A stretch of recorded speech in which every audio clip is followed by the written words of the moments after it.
y'all, Farmer Dre back at us on a beautiful evening here on the farm. I want to thank everybody for stopping by. If you guys haven't already, go and hit that subscribe button, smash that like button if you guys enjoyed today's video. Don't forget, hit that notification icon so you guys can be notified whenever I do upload a video. So today I'm going to explain why we no longer stake our tomatoes, or our field tomatoes, not the high tunnel tomatoes. Why I no longer stake our field tomatoes. So y'all know here on our farm we do grow a lot of tomatoes, and the majority of the tomatoes are grown in high tunnels.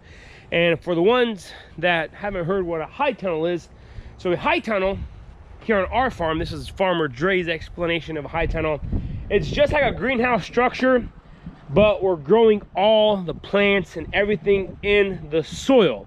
So I just like tell our customers at the markets and here at the farm store, you know, whenever they ask what a high tunnel is, I'm like, it's just like your garden, but it's protected. We're able to control the water, the moisture, the weather, and the temperature inside the actual tunnel themselves.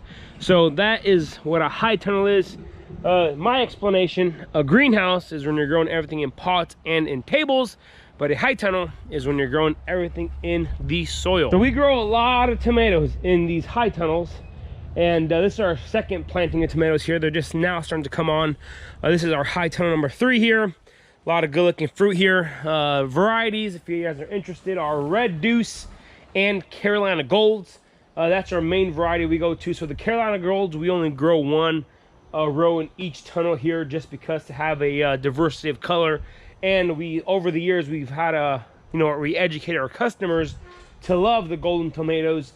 But our main variety we grow here on our farm is Red Deuce. These are all bush type varieties, determinate varieties. So as you can see here, grow them like a bush, start harvesting. They are determined to a certain size, they flower, then they're done for, then we'll move on to the next tunnel. So as you can see in there, that is looking really nice, really pretty. But today's video is about field tomatoes. So let me go ahead and start telling you guys why we no longer stake our field tomatoes. So over the years growing tomatoes, you know, we always get those customers that, you know, they beg and want field tomatoes, and you know, they swear by, you know, field tomatoes have the best flavor. They're just a really good tomato compared to the high tunnel tomatoes.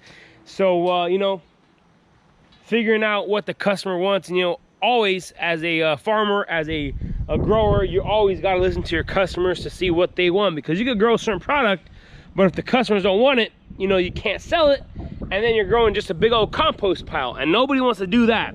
So listening to the customers and you know, just seeing what's going on and what they're asking for. They want field tomatoes? Well, I'll grow them field tomatoes.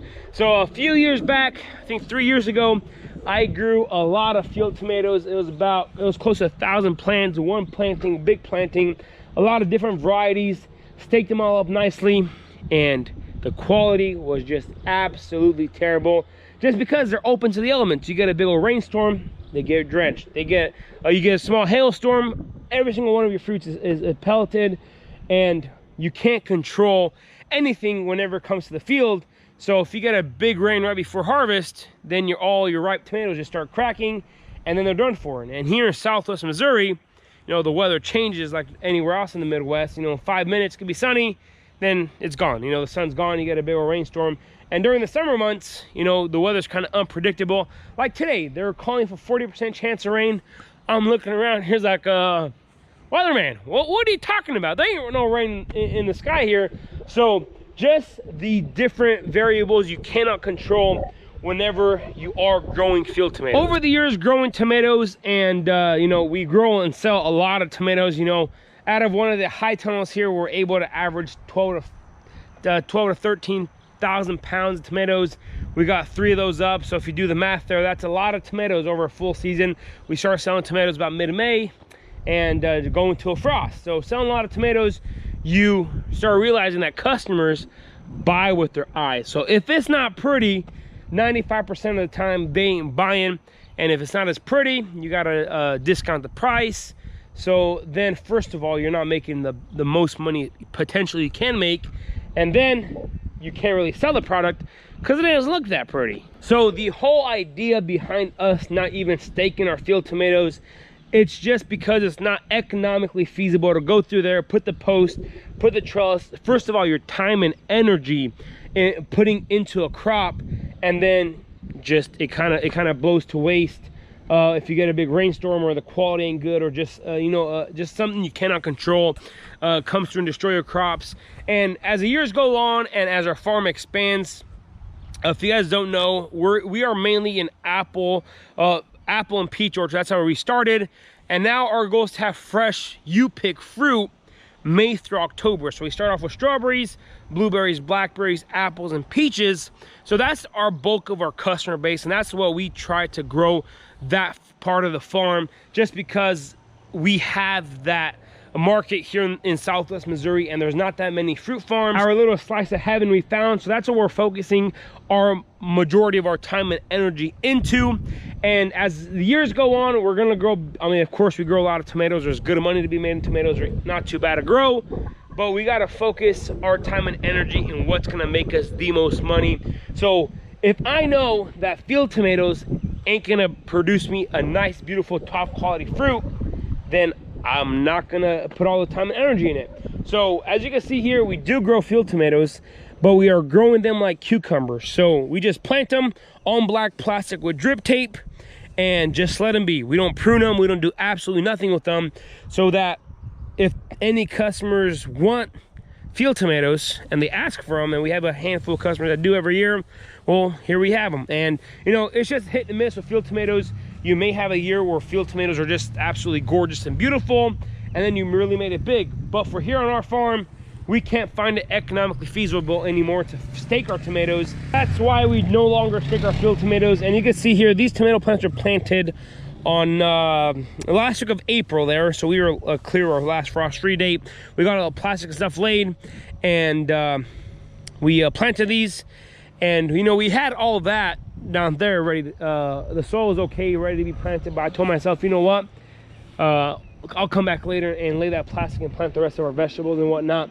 But I was wrong. Strawberry season hit, you know, the last week of April. We started the U-pick, and ever since then until now, we were just absolutely slammed. And other than maintaining the crops we did have in the ground, we weren't able to plant anything else. And we just got these first 4 rows of tomatoes here planted, and that's about it on all our vegetables. So in the field right here. So that's why, you know, looking in the future, we're, you know, here on our farm, I gotta have everything ready to go and planted before our strawberry season starts, because once strawberry season starts, we have no time and energy to put into anything else. Yeah, so back on these tomatoes here, we just grow them like cucumbers, let them be. You know, we planted them last week of April. We got a little bit of fruit sizing up here, so we'll just pick these as is. You got some pigweed growing through here, but that's it. That's why we no longer grow stake our field tomatoes. We no longer prune them. We no longer touch them. We plant them, might come through here once or twice, mow the weeds in between the rows here, and that is about it. And you know, if we do have a good crop, then you know, the tomatoes will produce a nice, you know, these plants will produce a nice crop. But overall, you know, it's kind of one of those low risk, low reward kind of things. You know, in the high tunnels here, it's a high risk, high reward. But out here, you know, you put very little time and energy into growing them. And if your yield is okay and your quality of fruit is okay, well, you haven't lost much. So the varieties I had out here, these are, these are just varieties I had left over. So we started a lot of tomatoes and stuff for sales. So we have Red Deuce, Carolina Golds. We have some celebrities. I planted some Mountain Fresh Plus, and I believe some Big Beefs, I think. I'm not really sure, but it's just some leftover plants we did have. Got 4 rows in here. These are 100 and some foot long rows here, and that's it on our field tomatoes. Our tunnels here, we obviously had to stake them just because this is the most precious piece of property that there is here on the farm. It's enclosed, it's protected, so we got to be able to make the best, get the best bang for your buck here, get the most production as possible here. And of course in here, like during the summer months, we put the shade cloth on, and you're able to control those temperatures in here. And we just started harvesting out of these, just a few, probably 10 pounds today, not that much. But like I said, these are determined, so they're going to continue growing here. They're enjoying the shade cloth there. So as you can see here, tomatoes, determinants, if you guys didn't know that, you know, they're done growing whenever it ends off, the apical meristem ends off in a flower cluster. So right here, you know, it's done growing. But the nice thing about these bush types is you're able to get another sucker here to grow out, and then it'll just keep on growing and continue to grow. So by the time they're done for in here, they'll be up to this top of these 5-foot T-posts here, or they're actually 6-foot T-posts, but you know, it's pound them a foot in the ground, and they're nice and stake there. So on our field tomatoes, that's how we do it. And you know, what I do here on my farm may not apply for you, but here on my channel, I just want to showcase and show you guys what we're doing and how we do things, and some of the reasons why, you know, for you guys. You know, you might say, well, you know, the field tomatoes are my only crop and I do really well with them. Well, you know, great job, that's awesome. But whenever you have more eggs in a basket, you got to figure out, hey, which egg is gonna be the heaviest and bring in more than your crops. So you got to focus more on that. So Isaac is back, or is coming back right now with our push mowers. We're gonna go ahead and push mow all these. Our push mowers are kind of rough after that strawberry season. After mowing 3 acres of the strawberries out in the field there, you know, they're kind of breaking down. We probably need to buy new ones. So you know, it's part of the process. But this is it for our field tomatoes. Not too complicated. You know, in farming, or you know, vegetable gardening, or whatever you want to call it, you could keep it as simple or as complicated as you want. You just got to find what works for you and what works for your operation. So this is gonna be it for today. If you guys haven't already, go and hit that subscribe button, smash that like button if you guys enjoyed today's video. Don't forget, hit that notification icon so you guys can be notified whenever I do upload a video. I want to say thanks for watching up to this point. Y'all have a good day. We will see you next time.